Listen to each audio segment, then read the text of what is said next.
Hello everyone, my name is Eva with Mosaic Mountain Folks, one of the first videos of this channel. Today I just want to get into sharing my daughter Arwen's story and how I came to find out her diagnosis. Arwen is my oldest daughter. She is 6 years old. She has Mosaic Down Syndrome, and which is one of the rarest forms of Down syndrome. There's actually 3 types, which I would love to break down in another video. But hers is the rarest type. It's 2 to 3% of the whole Down syndrome community. Only 2 to 3% has this kind of mosaicism is another word for it. And mosaicism means that she doesn't have all of trisomy 21 or Down syndrome cells. She has some typical or normal cells. I know that in her blood it is pretty high for trisomy 21, in the high 90s percentage wise. I believe with mosaicism, if you test, like, her hair would have had a different percentage and so on and so forth. But we opted not to test further apart from a blood test. Arwen was my first to term pregnancy. We had 1 miscarriage beforehand, and the pregnancy was normal. I do remember, interestingly, at the 20-week mark, when you get usually the full fetal ultrasound, the full scan, I asked the tech if she had Down syndrome, and I don't know what really prompted me to ask. Maybe it was, God, but I just suddenly asked about Down syndrome, and there is no history of Down syndrome in my family. Had a sudden feeling to ask, and the tech said no, there isn't. There aren't any markers for Down syndrome. One thing they do check for, which I'll put the link below for markers of Down syndrome, or where you can go to look up more information. But one thing they look for in the ultrasound is called a nuchal fold, Nuchal fold, like folding laundry. And it's like if I have it right, it's like a fatty extra layer part of behind the neck. So on the ultrasound, if any medical staff sees that, they'll probably ask to test, like, a further blood test for Down syndrome. So really, I felt like my 20-week scan was rushed. We went to a public university hospital, which ultimately did not have a good experience there.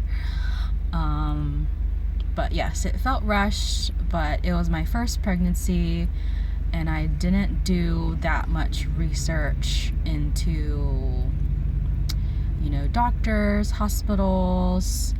I just trusted,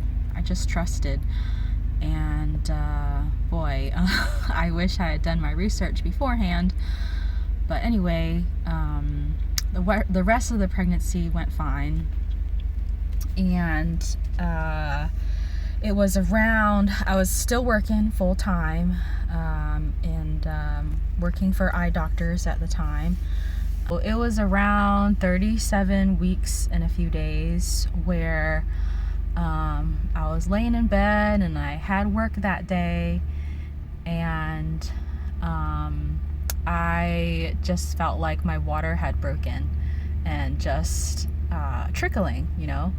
So we got to the hospital, And the thing is about teaching hospitals, I know people have to learn, but I remember there was one or two girls, I think they were residents or students, and they're like, well, it's probably not your water, it's probably, it's probably just pee, and don't worry, a lot of moms get it wrong the first time. And I don't know, I was just really convinced that of my research, and that I knew what I was talking about. And I definitely, knew moms get it wrong. But in this case, I was right, and it was my water trickling. So they admitted me, and it was, goodness, they gave me Pitocin, which is a common drug used to induce labor. I was not progressing naturally on my own, even though after I just had my third kid almost 6 months ago. And I will say that I did not walk around, like, I didn't really get mobile, and I don't think I really had sufficient time, looking back that first time, to go into labor naturally. Like, if I had done my research and maybe knew more moms with multiples, I think I would have just been a better advocate for myself and just said, hey, let me walk around, let me do some laps around the hospital and see if I will, can have this baby naturally. But yeah, I was given Pitocin right away.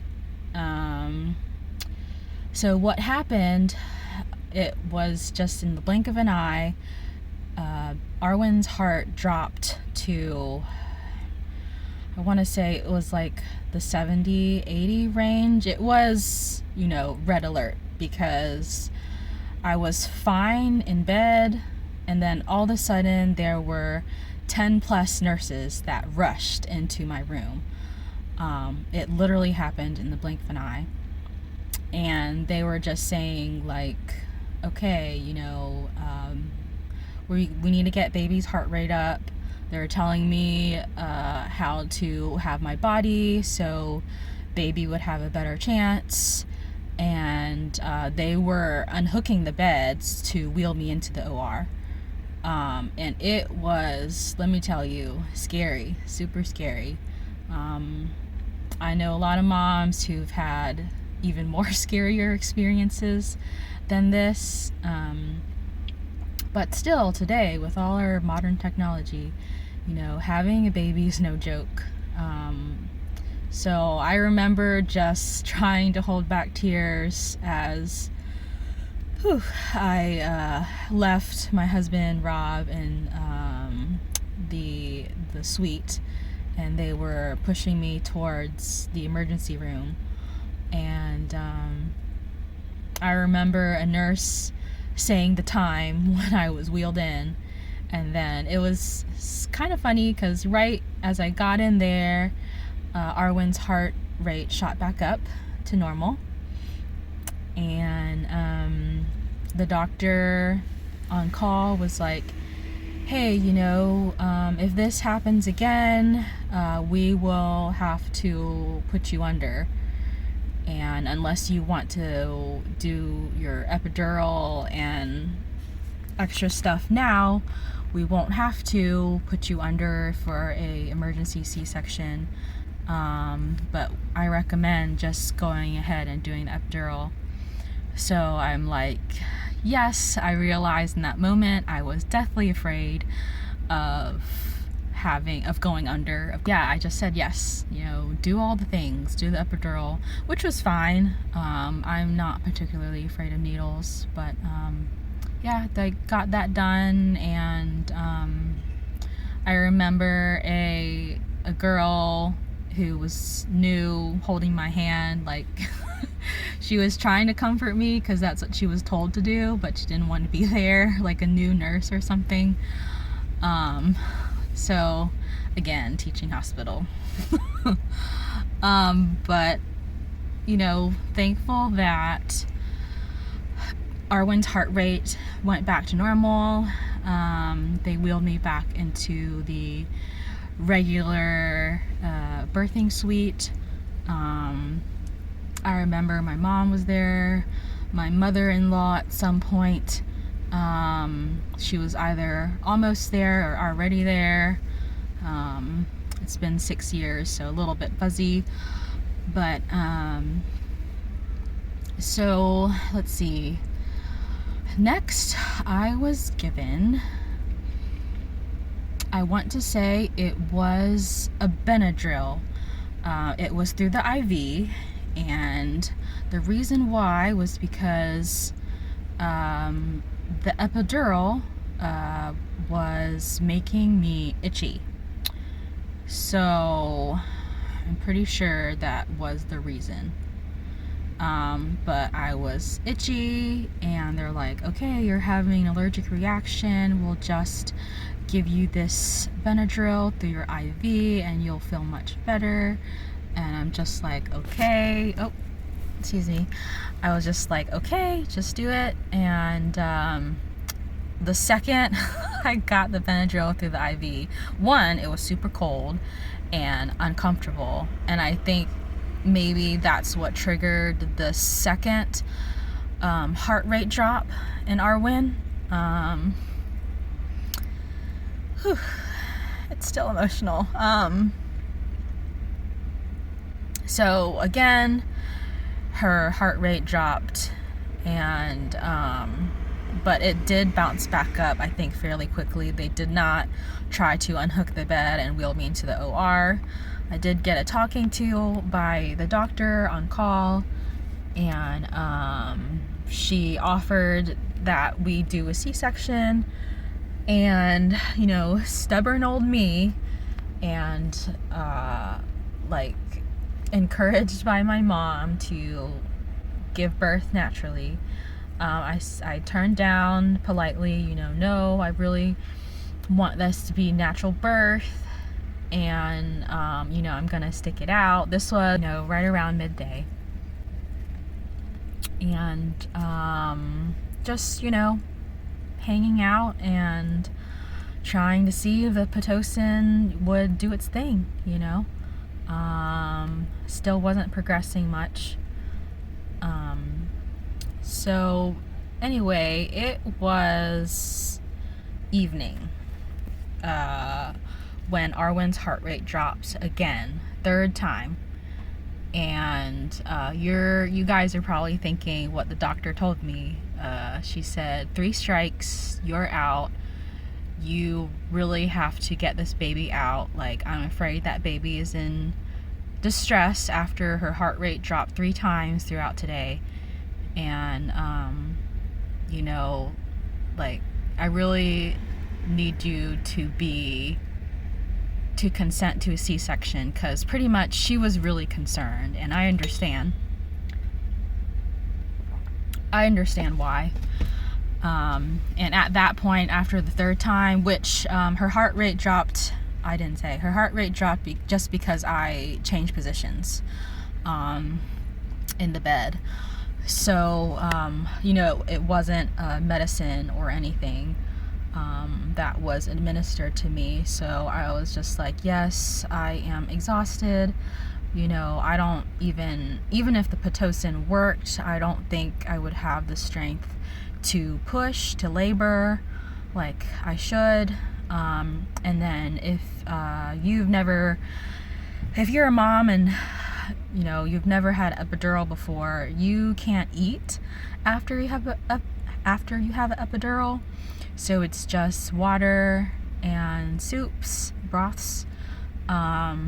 So me, being a foodie, and I know everyone has to eat, but it takes the motivation out of you, or at least it did for me, to not be able to eat. And then obviously worried about Arwen's heart. And so I'm like, yeah, let's go ahead, do the C-section. I need to get her out of me and, make sure she's okay. And so I get wheeled in and prepped to do the C-section. It took a little bit for one side of my body to feel the anesthesia. So they do this thing where they kind of tilt the bed, I think, down. If you're a medical professional, please correct me. I think they tilt the bed down towards the side where you need the anesthesia to work. So it was tilted down. So I think it was the left side of my body had some trouble. And I was still feeling like pricks of the knife and stuff, and they would test it on my abdomen and ask if I would feel it. So it took quite a bit for that to take effect. So in the C-section, I am so glad that I didn't go under, and I was aware of everything going on. It was very strange to have your body opened up and like feel hands like messing around. Like you don't feel because of anesthesia, of course, but just like mentally that your organs are moving around and stuff. It's just a strange feeling, really strange, and a little nauseating to think about. But yeah, delivering Arwen didn't take too long, and she came out, and I remember she didn't cry too much, and the song Linger by the Cranberries were playing in the background because one of the nurses had asked what music I wanted to listen to, and I said 90s, like Light 98 or something. So that was a song that was on. I'll always remember that. And I saw her and I thought, and like she's out, like she looks peaceful, like she was really curious and just looking around. If I was super honest with myself, I thought, oh, like her face looks a little bit different. And it wasn't like a bad different, it was just different. And like, oh, like maybe she looks swollen, you know what I mean? Just something is different.